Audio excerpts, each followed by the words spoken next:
you have a choice of your actions and inactions. And sometimes it takes for people to become very aware of their personality to realize they have that choice. But if you start watching your natural behaviors, how you react to certain things that people say or do, you realize that you don't have to be a slave to those reactions, that you actually have a choice of how you respond to a situation. Helping people build ambitious and satisfying careers, businesses, and lives. This is the Influence Ecology Podcast. Now, here is your host, John Patterson.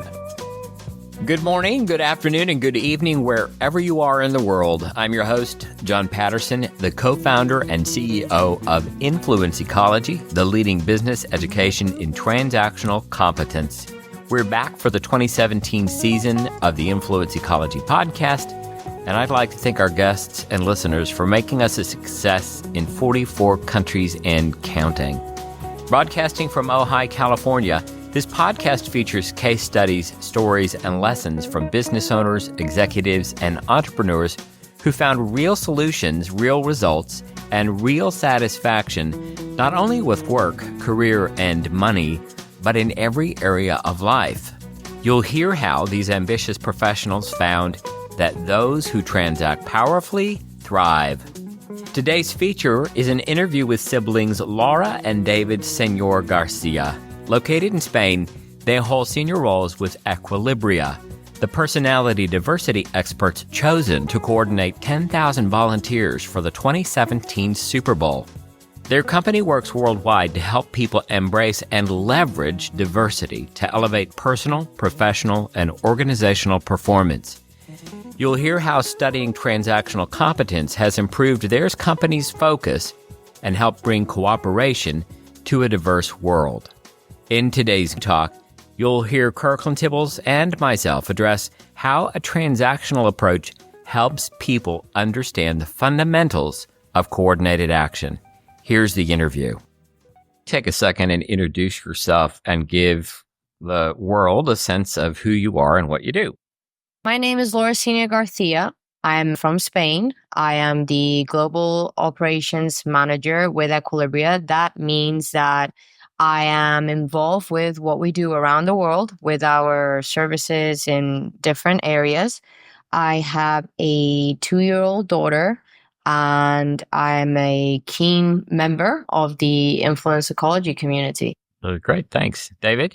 My name is David Senior Garcia. I'm the Advanced Error Reduction Organization's product manager for Equilibria. I, too, am a keen member of Influence Ecology and very much looking forward to this. It's great. Now, you guys have the unique role of siblings and you work in the same company. Can you take a minute and tell us a little bit about your father? I know your father and what he's accomplished and his vision for this company, and then how you guys became a part of Equilibria and your current role in the company in relationship to your father and everyone else. So if you could tell us a little bit about that. It's an interesting dynamic with David and I, as you said, John, because he is my brother. We also work together very closely on a daily basis. Officially, I am his supervisor, so that adds another piece of the dynamic. So let's start with Louis, as you mentioned. So Louis is our father. He co-founded Equilibria in 2004, along with 3 other members. One of them, who is actually studying with Influence Ecology, Paul Grant. And Louis, for a very long time, worked with a large drilling contractor as the health, safety, and environment manager. And his whole vision or mission, you could say, in life at the time was to prevent people from getting killed or hurt in his previous role. He found something that he thought was revolutionary to the industry he was working in. And the company he was with at the time just weren't at the point in their evolution where they could jump on to, let's make this work, because it wasn't their focus at the time. So he decided, along with the others, to separate from that company, and with this newfound knowledge or revelation, form their own company. And that's how they started Equilibria in 2004. From that, I got involved about a year after Equilibria started. And again, it's been a very interesting journey for me because I have been involved almost from the beginning. Lewis and I used to have not a very good relationship as a father and daughter. And I have to say that I attribute currently the health of our relationship and the way we are able to relate to each other to the fact that we got the opportunity to work together. It just works for us. The whole working together and understanding each other's personality through our work together made a tremendous difference. So at one point, we didn't used to talk to each other when I was a teenager, and he was very work driven. Yeah. And now I think we have a very, very close relationship. The other thing that's worth mentioning as well, that was a major point for Lewis to co-found Equilibria, was he did, as would be described in the current today, he did burn himself out at one point. And I guess, again, people around also helped for that to happen, but he certainly had a part to play in it. And I think that moment of burnout, what really made him reflect that's not the life he wanted to be living. And that's why he also redirected his focus towards Equilibria.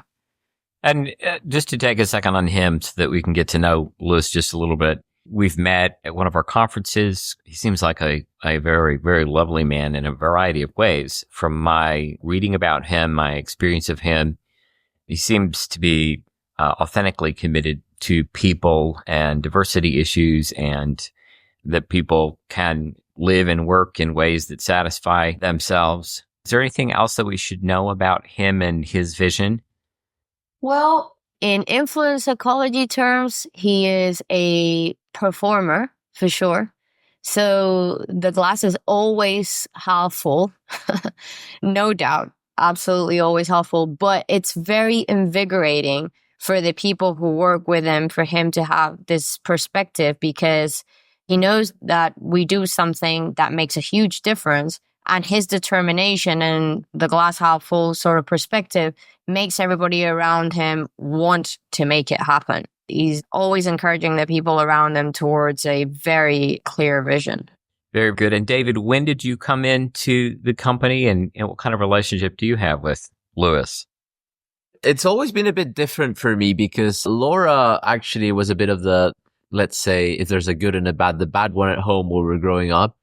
And we always had a bit of a distant relationship. So I just did my own thing for a while and actually went to university in the UK and did a business degree. And at that point, I asked for a placement at Equilibria. And I have to say, one of my main factors to ask was because our headquarter office is in Bangkok and I really wanted to visit. So I thought, well, I'll give it a shot.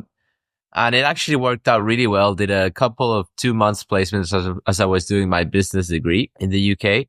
And after that, I decided to continue my education a bit more and did an MBA. And after the MBA, it's really where I got approached from Equilibria, and they told me that I could be a valuable part of the team. And I was then introduced into the company. And as Laura mentioned, that's really a point in my life where it really kind of got me involved again in the family through the company, which is really a great thing.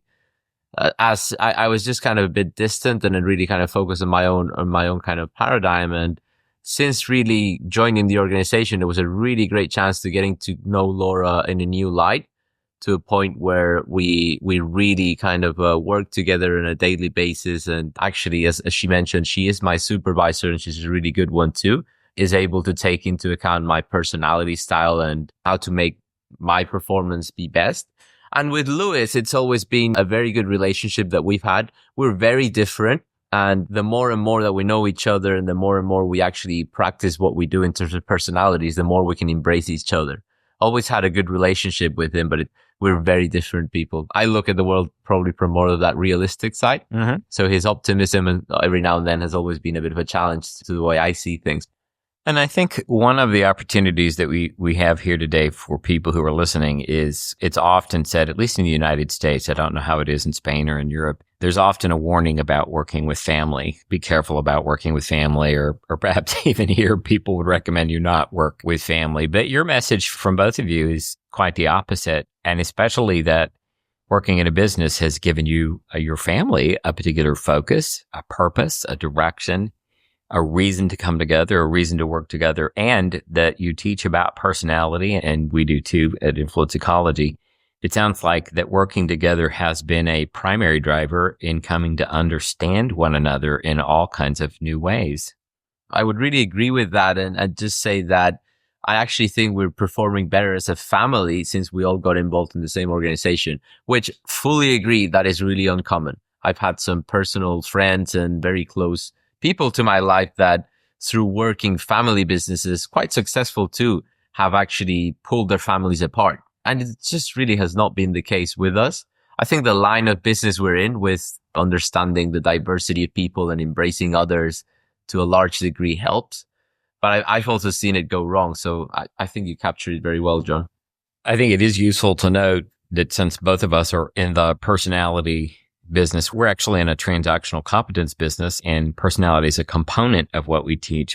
But certainly you could say that both of our organizations are at work in helping people coexist. And you could say that fundamental to that is helping people understand themselves and others, making things a little bit better for everyone. Any final comments on that? I do want to mention something about the family dynamic. And as you say, John, I think it's an international thing, definitely not only in the US. Here in Spain, you hear all kinds of horror stories about people working with families and etc. I think one of the key things that we have found is that you can't treat each other like a brother or sister or like a father and daughter when it comes to business. You have to be very objective. You have to be committed to each other's success, but you would want that with anybody who you're working with, not just family. And you have to be very comfortable and open to giving feedback so that you're always making each other better. So I think we've always had a very open line of communication. And from very early on in the working relationship, and we do this with everybody at the company, we talk about mutual expectations, setting each other up for success. So David and I have a conversation around, what do you expect from me as a leader, so that I can know how to best lead him and what suits him better. And vice versa, I will then have a conversation with him about what I expect from him as a team member and also a leader in the company.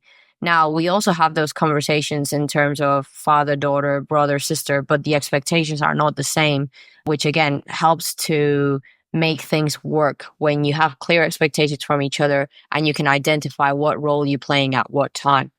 That's really great. And let's just take that to where you guys are in your story. So if we talk about personality, talk about diversity, talk about coexistence and what comes from knowing others well, it seems like that's produced some major accomplishments for you guys. You have some pretty big things happening right now. Yeah. Do you want to tell us about that? Sure.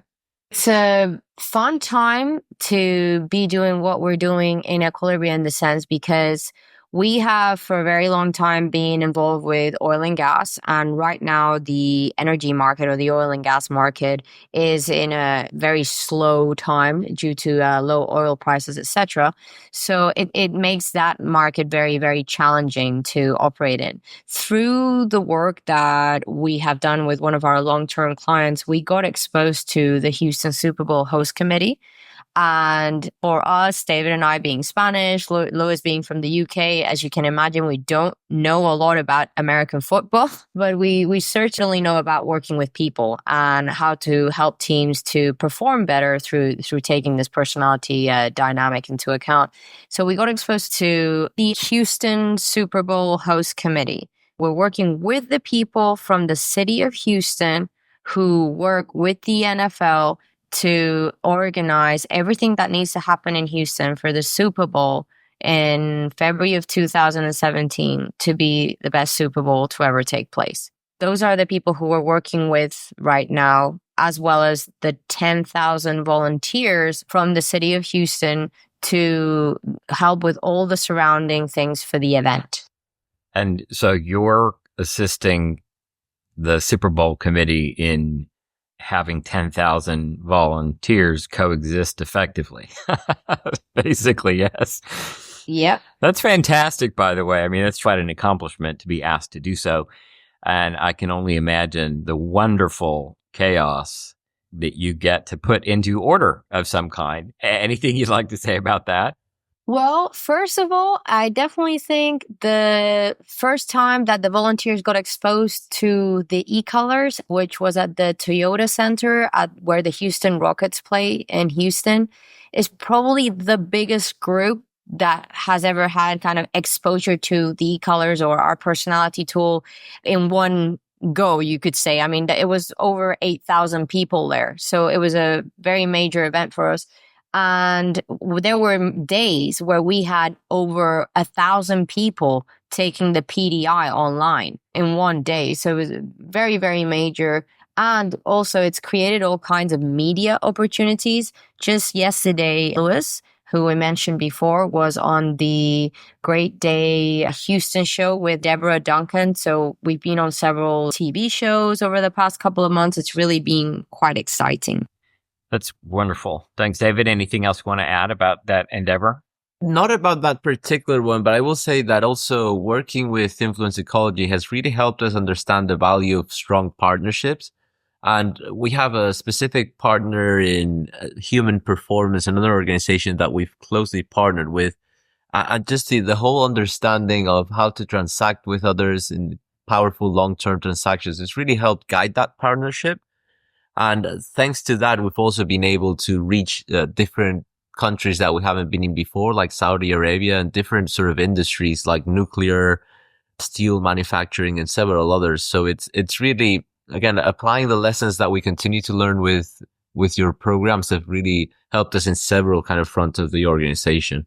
Laura, is there anything else about your accomplishments or as a family? As a company, the clarity of the fact that we're always transacting and not being naive to, okay, this person really likes us, so they're going to give us repeated business kind of thing. That, I think right now, we are much more aware, and I consider that an accomplishment of our transactional nature as a company, and the fact that we have to be very aware of where we're at in the transaction cycle and with whom we're transacting with. That's good. Well, I think that can take us into one of the primary lessons I know that Equilibria has had in their journey here. When you met with us, your company was doing what, and now what's your focus? When we first got exposed to influence ecology, we were a coaching / performance coaching / leadership coaching company who did this thing called the colors. And I know we had trouble speaking about it. We had trouble being very clear about it. I think sometimes we got frustrated because some people identified more with one thing than the other. And through the process of being involved with influence ecology, we know that we are personality diversity experts and that we apply that expertise to a number of areas to help solve our clients' breakdowns in those areas. And I think that transition would not have happened without our involvement with you. The Influential You podcast is brought to you by Thrive, Influential You's self-guided training. Thrive is a professional self-development program that lets you learn at your own pace.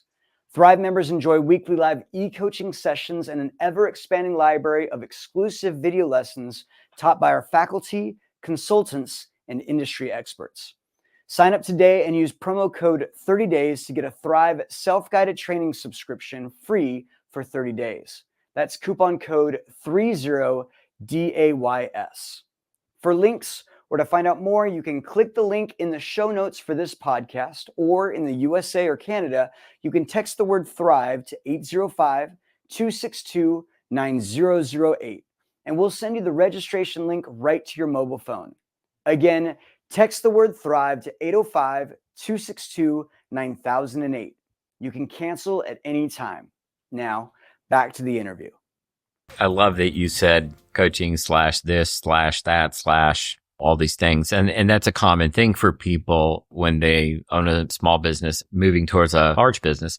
In terms of your focus, many people often struggle with that and being a lot of different things to a lot of different people and wearing a lot of different hats. And now that you've gotten yourselves clear about what it is you offer, what you do, and to whom, what impact has that had on the rest of things and other people and how they see what you do?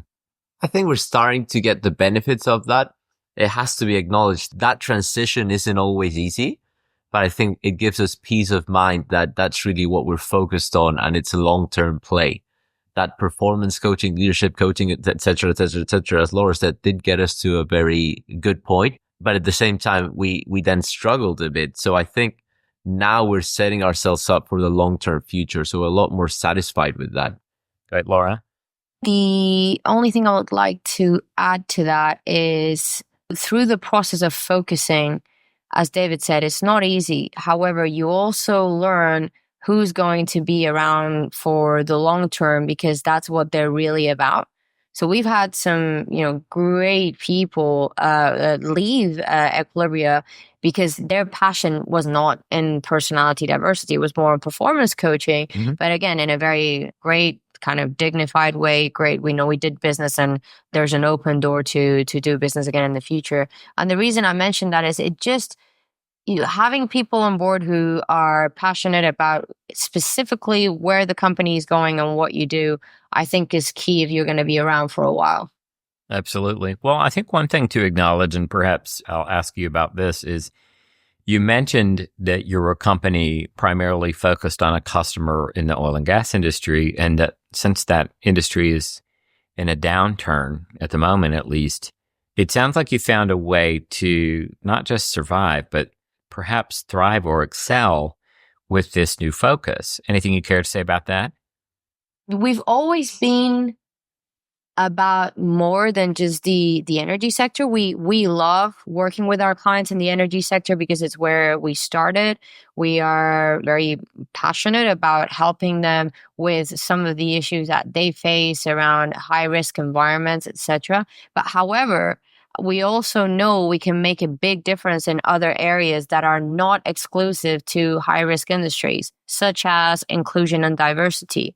So now we are able to have conversations with clients who do not operate in a high risk environment, for example, banking and other areas where what we're talking about is how to leverage inclusion and diversity through understanding that diversity means a lot more than just the color of your skin or anything like that. All the many dimensions that exist from a diversity perspective, but looking at how do you actually leverage personality diversity and ensure you include different people in the team so you can have more innovation, you can have people basically happier because they can speak up, they feel more included, etc. So those are conversations that, if we think back several years as a company, we were much more safety focused, whereas now we know that our expertise carries through into these different areas that are important.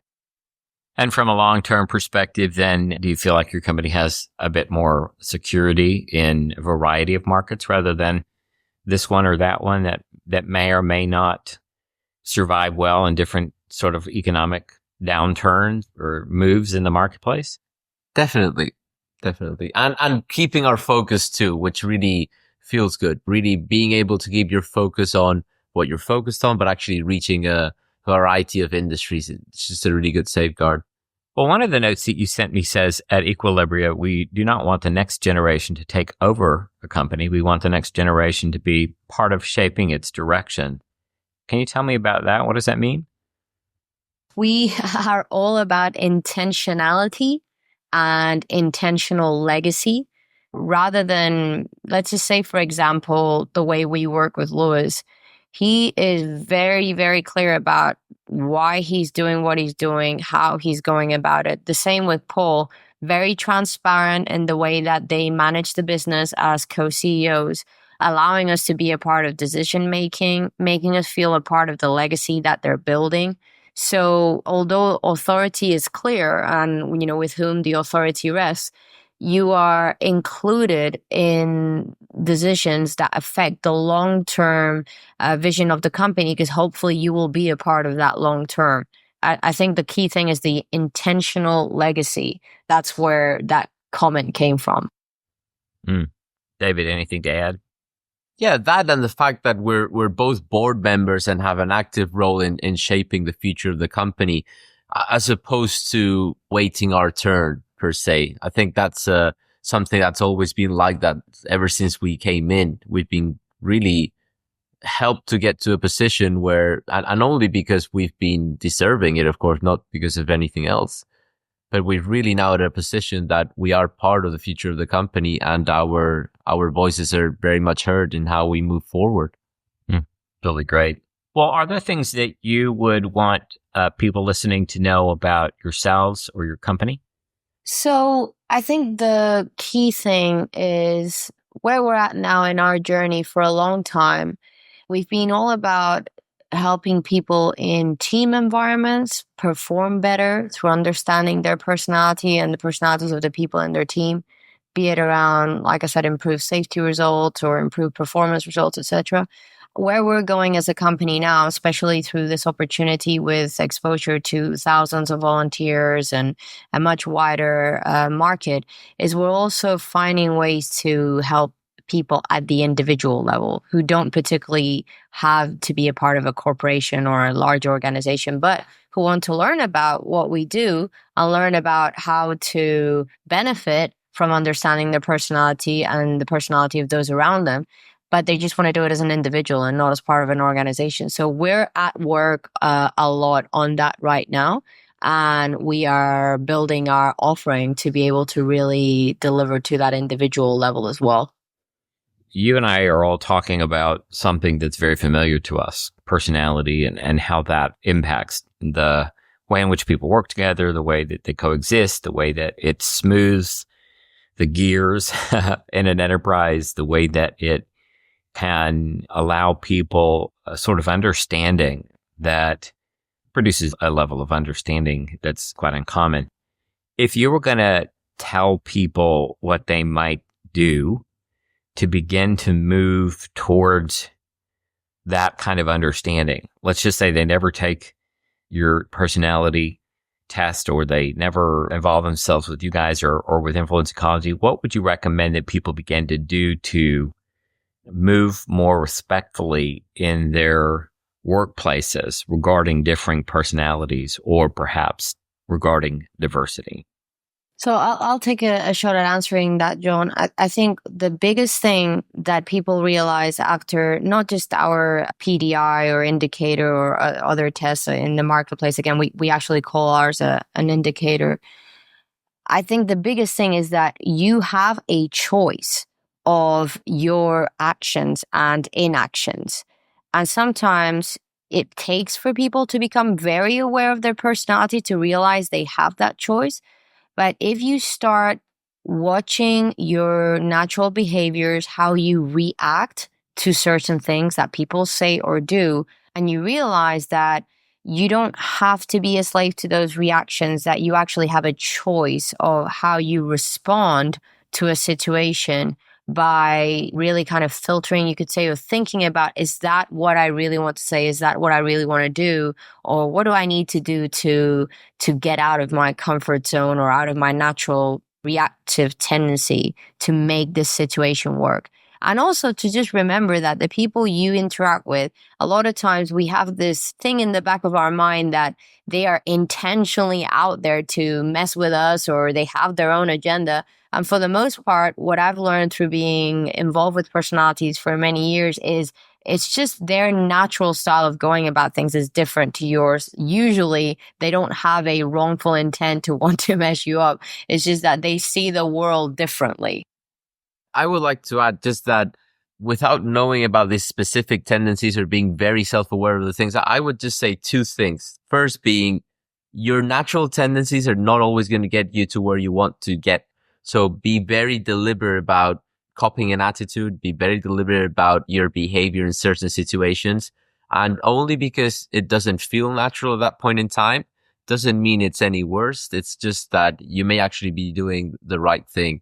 And when you're interacting with others from a very basic perspective, I always remember this, they once told me, people like themselves. So if you're wanting to move into their personality space, start noticing things like their body language, their tone of voice, the speed at which they talk. There's all these little nuances that you can really get aligned to and sort of replicate to the best of your ability that will help you be a lot more effective in actually relating with them or coexisting with them.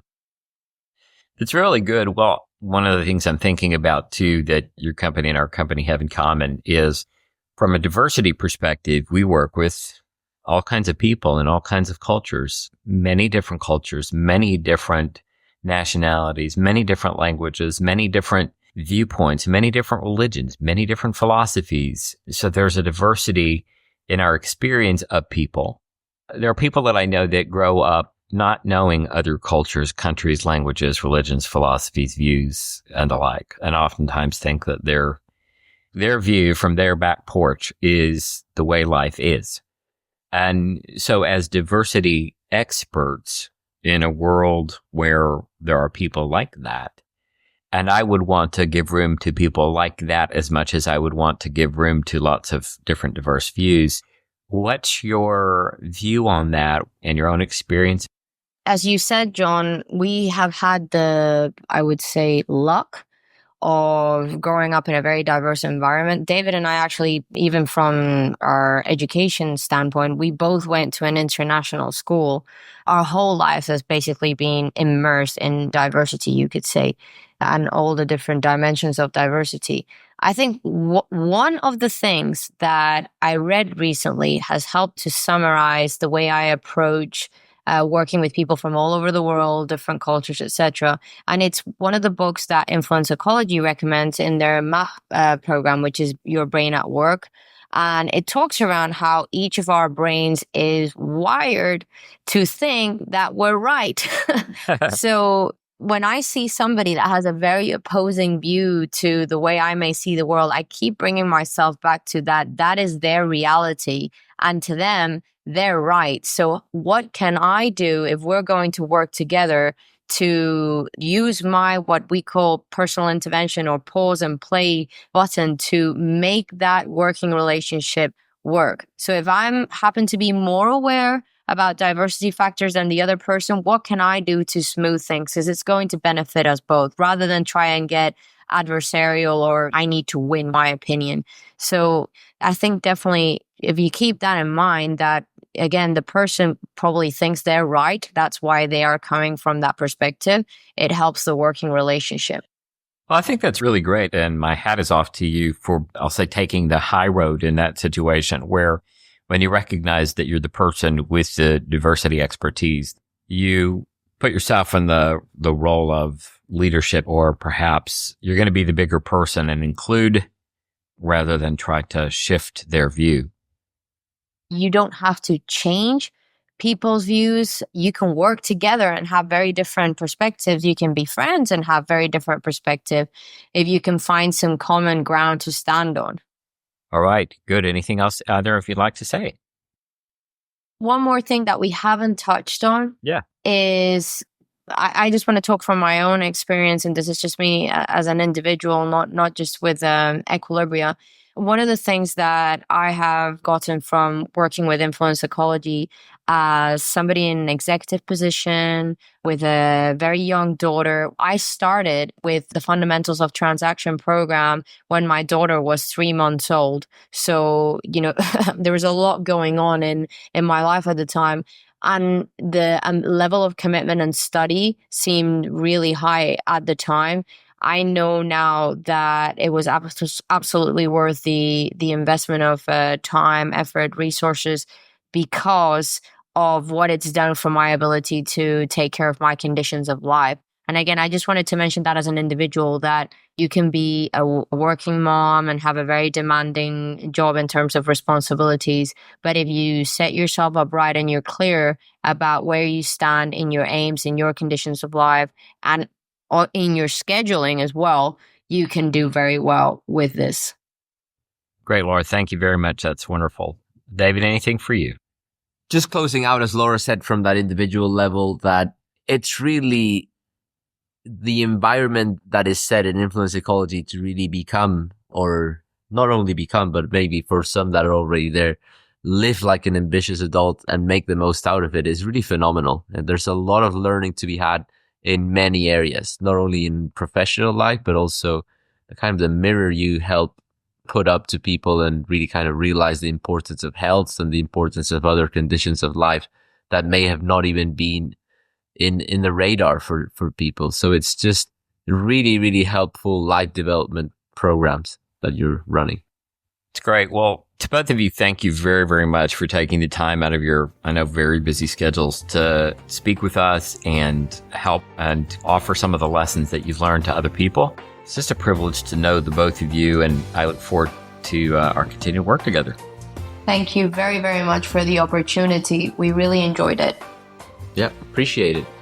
In today's talk, you'll hear Kirkland, Tibbels, and I address how a transactional approach helps people understand the fundamentals of coordinated action, and how self-action and interaction can work, but only at a cost to reciprocal co-constitutive transactions. Here's the talk. Activity in a world of others requires that we engage competently with others. I know many people that engage with others. Not too many people do it competently. You could say that our ability or inability to satisfy our conditions of life is correlate to our ability or inability to coordinate action. What I'm saying there is that if you can't coordinate action with others competently, you're probably not satisfying your conditions of life. The transactional approach that we'll talk about here challenges the popular notion of the independent or cause and effect approach to coordination.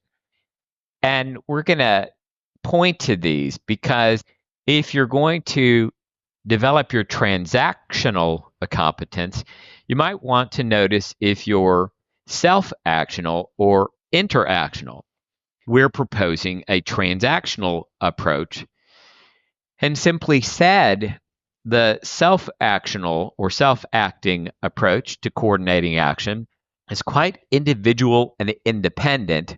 The interactional approach, the interacting approach, is much a cause and effect approach, and the transactional approach is responsible for that you as an individual are part of a whole. You are co-constitutive. You arise together in a symbiotic and respectful relationship, a reciprocal relationship with the environment and the others in which you exist.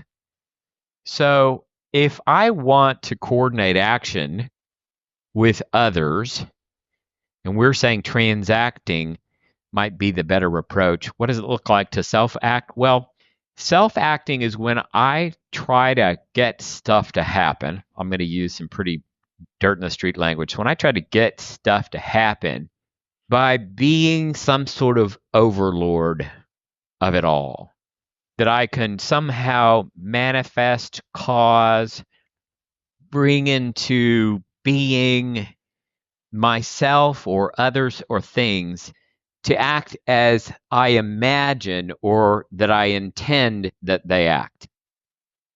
Interacting is when I attempt to force other things as if there's some cause and effect, some me like a billiard table ball banging up against another ball to get it to go in the direction that I want. When you attempt to force yourself or others or things to act as you deem them to be ideal.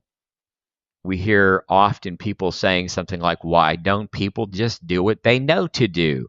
Or everybody knows they should just show up on time. Or what the heck is wrong with these people? Why can't they? And so forth. Attempting to force ourselves and others to act in some ideal way. And I'm going to pause there for a moment. Kirkland, anything you want to add to these pieces? The thing I'll add is that an interaction is more of a collision between two objects that are headed in the same direction, looking to impact and to direct, to force and control. And that's the typical behavior that you see, for the most part, when people are moving with an aim or a goal out there in the current marketplace. And they don't recognize that they're dealing with an environment that is indifferent to their wants and needs and concerns. So they interact harder and work harder and attempt to force, and they are self-acting in their belief and in their attempts, in their way of operating. They are highly motivated, they believe, and they are doing it in a highly interacting way. And that's the typical adult behavior that you see day in and day out most of the time in the folks that you're attempting to transact with. It's beautifully said. In fact, it's worth noting that transacting is a study where I've told many people something like, when you were a little kid and you wanted some candy from your mom at the store and you tried to get your way. Well, you may have tried to force the outcome. You may have tried to bang up against something. You may have tried tantrums. You may have tried to somehow think you were above the situation, above the law even, pocketed that little candy. I know many people who pocketed candy when they were little kids. But some of those kinds of behaviors, some of that kind of thinking still exists today. And it might be useful to consider, what are the offers? What are the invitations? What are the situations that I must navigate and transact effectively and competently with in order to have other people comply? Coordination of action breaks down, doesn't work, it stops, it ceases to function when, rather than a transactional approach, our approach is self-actional or interactional. Coordination of action functions when we transact in a co-constitutive world of ourselves, others, and things, relevant to personality and environment. In other words, relevant to who I'm transacting with and relevant to in what environment am I transacting. In our next episode, we feature an interview with Dr. Kush Cooper. I've asked myself, why transactionalism? Or what makes transactionalism important now? What I could see when I started to inquire into that question was, look, we've been transacting since we were born as a species. Life wasn't that complex. So we got away with bad transacting in many ways. But the more and more complex life gets, the more important transactionalism becomes. And so I really also think that it's a philosophy whose time is now.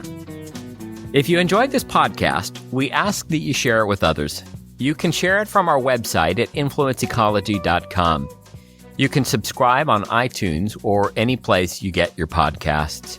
If you haven't yet offered a rating or review, I ask that you take a moment to go to iTunes and let us know what you think. Thank you for another great episode of the Influence Ecology Podcast. I'm your host, John Patterson. I'd like to thank our guest for a great interview. In our show notes, you'll find links to connect with them and all the links to websites, books, or special downloads mentioned in this podcast. This podcast is made possible by the brilliant work of the Influence Ecology staff, mentors, and members around the world. We're grateful for co-founder Kirkland Tibbels and his 30-plus years of specialized study and practice that make all this possible. Episode producer, editor, and music supervisor Jason Kelly. Podcast copy and show notes editing and links by Carol Gregory.